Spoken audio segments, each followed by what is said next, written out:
الرحمن الرحیم. له ټولو نه مخکې ټولو ورونو خویندو ته د زړه له کومې سلامونه او احترامات وړاندې کوم. نن ورځ راځو لکه د تیرو پروګرامونو په څیر چې تیر پروګرامونه لکه پینټ او نوټ پاډ په باره کې مو معلومات درکړل. نن ورځ راځو د وینډوز مربوط د ورډ پاډ پروګرام په هکله معلومات درکو. ورډ پاډ څنګه کولی شو اوپن یعنی خلاص کو، د کومو لارو کولی شو چې خلاص یې کړو، په دې کې کوم کارونه کولی شو، څنګه اوپن کولی شو. راځو د تیرو پروګرامونو په څیر موس پاینټر راخلو، سټارټ بټن باندې کلیک کوو. وروسته په دې مینو کې دلته لاندې تاسو ګورئ چې سرچ پروګرامز ان فایلز، دغه بکس کې ورته د همغه پروګرام نوم لیکو. څه شی؟ ورډ پاډ. ورډ پاډ مو چې ولیکلو دغه د لیست کې پیدا شو ورډ پاډ. په دې ورډ پاډ باندې کلیک کوو او یا انټر بټن وهو کیبورډ کې. نو څنګه بشي؟ ورډ پاډ به موږ ته خلاص اوپن بشي لکه دلته چې ګورئ. کلوز. بله طریقه راځو هله پروګرام لارې څنګه کولی شو او که چیرته وغواړو ورډ پاډ د رایټ په مرسته هم کولی شو چې اوپن کو. کمپیوټر په دوو نومونو سره ډیفاین شوی دی چې یو یې رایټ او بل ورډ پاډ دی. تاسو کولی شئ په دې دواړو نومونو سره دغه پروګرام خلاص کړئ. رایټ لیکو سرچ بکس کې پیدا شو، په دې به ځای باندې کلیک او یا په کیبورډ کې انټر بټن وهو نو بیا هم ورډ پاډ خلاصیږي. او که چیرته وغواړو ورډ پاډ د آل پروګرام لرې خلاص کو، سټارټ آل پروګرام، این وروسته اکسیسوریز. دې نه وروسته اکسیسوریز کې لاندې راځو ورډ پاډ لټوو. ورډ پاډ چیرته ده؟ دغه د ورډ پاډ په دې ځای باندې کلیک کوو نو بیا هم ورډ پاډ خلاصیږي. او که چیرته وغواړو ورډ پاډ د رن لرې خلاص کو، راځو سټارټ رن باندې کلیک. رن ډیالوګ کې څه ورته لیکو؟ اوپن بکس کې ورډ پاډ، این وروسته انټر یا اوکې باندې کلیک. او بله او یا په دې رن کې موږ تاسو څه ورته لیکلی شو؟ رایټ هم لیکلی شو، اوکې او یا انټر. دا یې بله طریقه.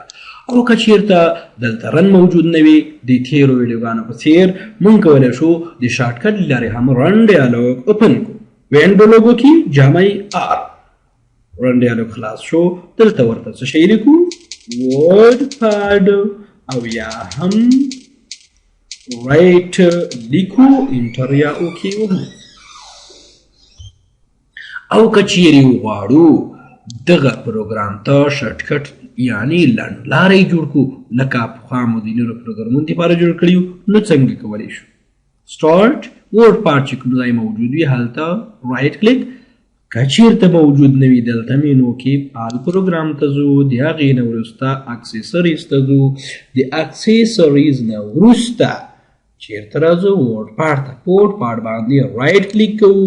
رایټ کلیک نه وروسته چیرته ځو په دې لیست کې په دې مینو کې پراپرټیز باندې کلیک کوو، پراپرټیز انتخابو. راځو په دې ورډ پاډ پراپرټیز وینډو کې څه انتخابو؟ په دې ټابونو کې په دې ټاب کې شارټکټ ټاب انتخابو. که انتخاب نه وي شارټکټ ټاب د هغې نه وروسته شارټکټ کې ودرېږو، د خپلې خوښې یو حرف په کیبورډ کې انتخابو.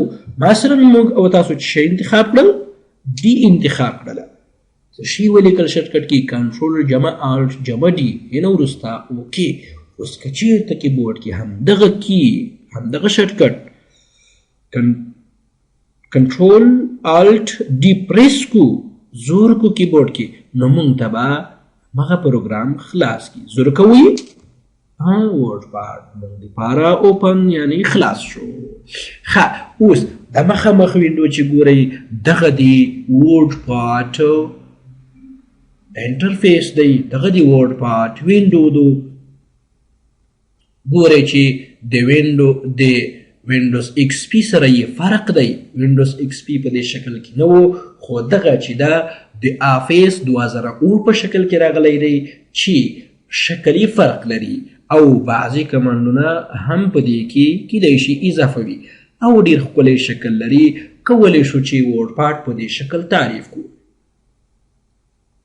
ورډ پاډ پروګرام په مرسته موږ کولی شو چې ساده ډاکومنټ جوړ کړو، کمپلیکس ډاکومنټ جوړ کړو، یعنی رنګه ډاکومنټ جوړ کړو، او یا موږ کولی شو چې د ورډ پاډ فایلونه د نورو پروګرامونو سره لینک یعنی رابطه هم ورکړو، او همداراز د نورو پروګرامونو نه څه شی دغه پروګرام ته پیسټ یعنی راوړو او یا د رابطې په شکل کې هم دلته راوړو.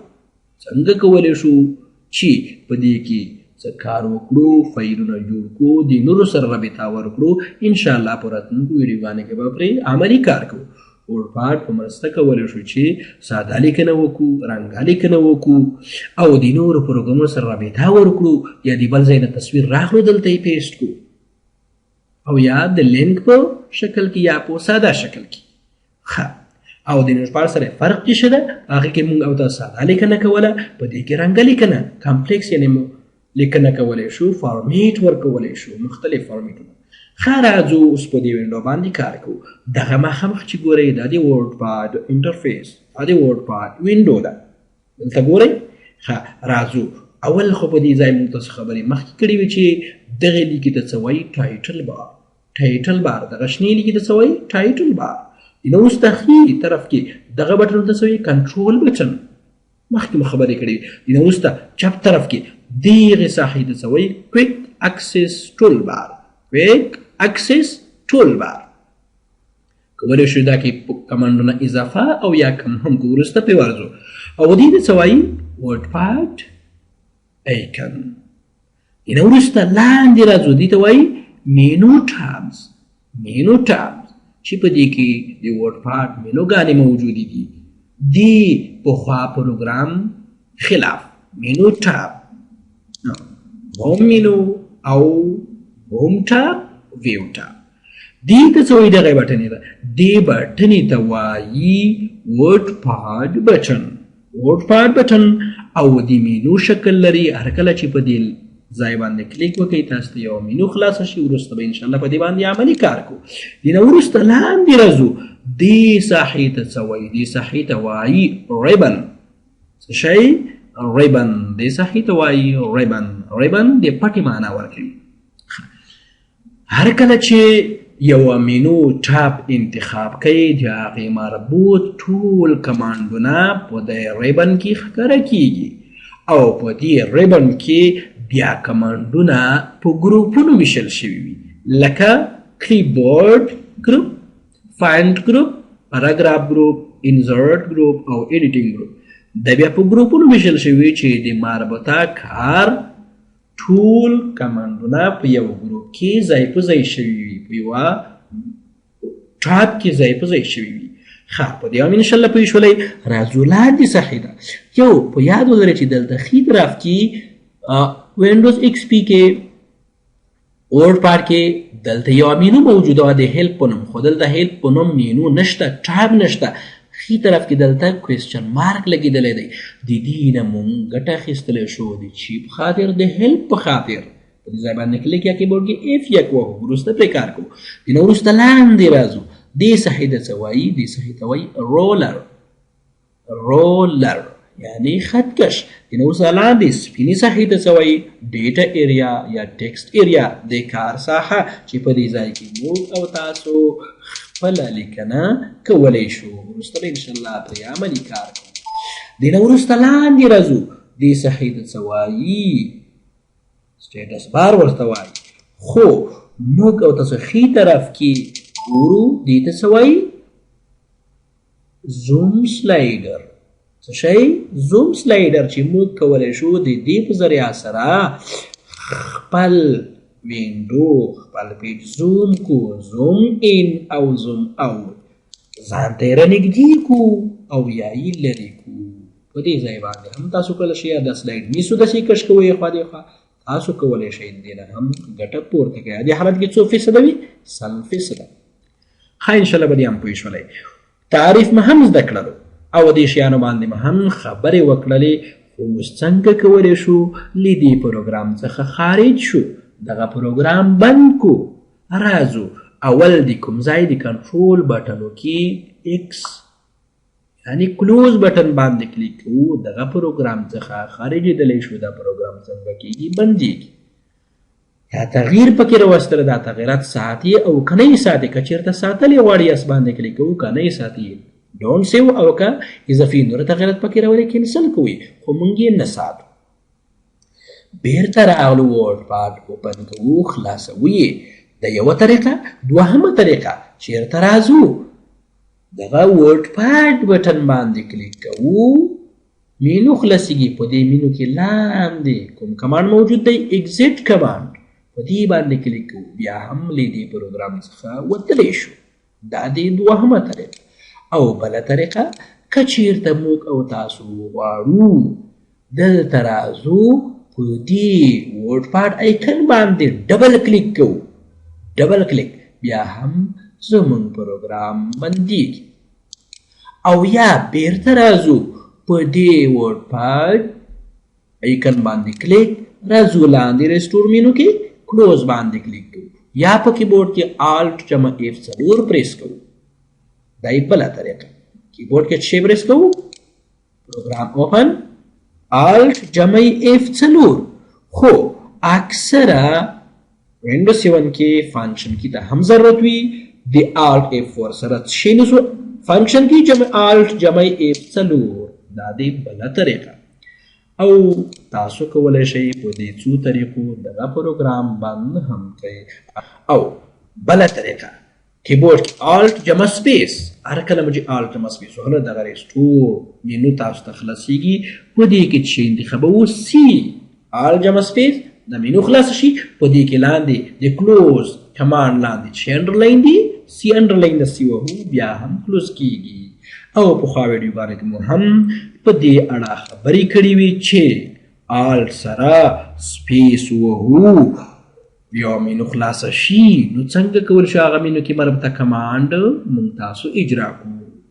مثلا دلته راځو آلټ وهو دلته هر مینو ټاپ کې یو حرف انډرلاین او یا د هغې سره څنګ کې دلته بکسونو کې ګورئ چې یو د څه دپاره ده کویک اکسس ټول بار دپاره یو د سیو دپاره ده مثلا دوه د انډ دپاره ده او درې د ریډو دپاره ده دلته موجود دي. او اف د ورډ پاډ بټن دپاره ده ایچ د هوم ټاپ دپاره وی د ویو ټاپ دپاره مثلا موږ هوم ټاپ ته ځو یا فایل مینو خلاصوو ورډ پاډ بټن خلاصوو څه شی پریس کوو کیبورډ کې اف پریس کوو دلته مینو خلاصه شوه. په دې کې څه شی کوو اگزیټ کیږو. اگزیټ کې تاسو دلته ګورئ چې د اگزیټ سره څنګ کې په کوچني بکس کې ایکس ښکاره ده او په اگزیټ بټن کې هم ایکس انډرلاین دی. نو کوم کمانډ چې اجرا کوئ په بکس کې خرش ښکاره حرف یا مربوطه کمانډ کې انډرلاین حرف په کیبورډ کې پریس کوو همغه کمانډ ترسره کیږي. پخوا مو هم د دې په اړه خبرې کړې وي. اگزیټ کیږو ایکس پریس کوو کیبورډ کې د پروګرام څخه خارج شو. دا و د ورډ پاډ په هکله لږ معلومات. انشاءالله په راتلونکو ویډیوګانو کې به په دې کې عملي کار کوو څنګه یو فایل جوړولی شو څنګه یې ساتلی شو څنګه یې اوپن کولی شو د نورو پروګرامونو سره څنګه رابطه ورکولی شو. انشاءالله په راتلونکو ویډیوګانو کې به د دې په اړه په مفصل ډول خبرې کوو او کار به پرې کوو. خدای دې وکړي چې دغه تدریس تاسو ټولو دپاره او زما لپاره هم ګټور تمام شي. که بیا هم په دې درس کې کومه نیمګړتیا خطا موجوده وي زه له تاسو ټولو څخه بخښنه غواړم او خدای دې وکړي چې ما به وبخئ. او بیا هم که چېرته کومه نیمګړتیا موجوده وي زه له تاسو څخه په احترام هیله کوم چې د دې تدریس په حواله کې زما سره همکاري وکړئ نواقص راپه ګوته کړئ او هغه نواقص په ګډه موږ او تاسو حل کو چې د ټولو ورونو خویندو دپاره دغه درس مفید او ګټور تمام شي. له توجه څخه مو مننه.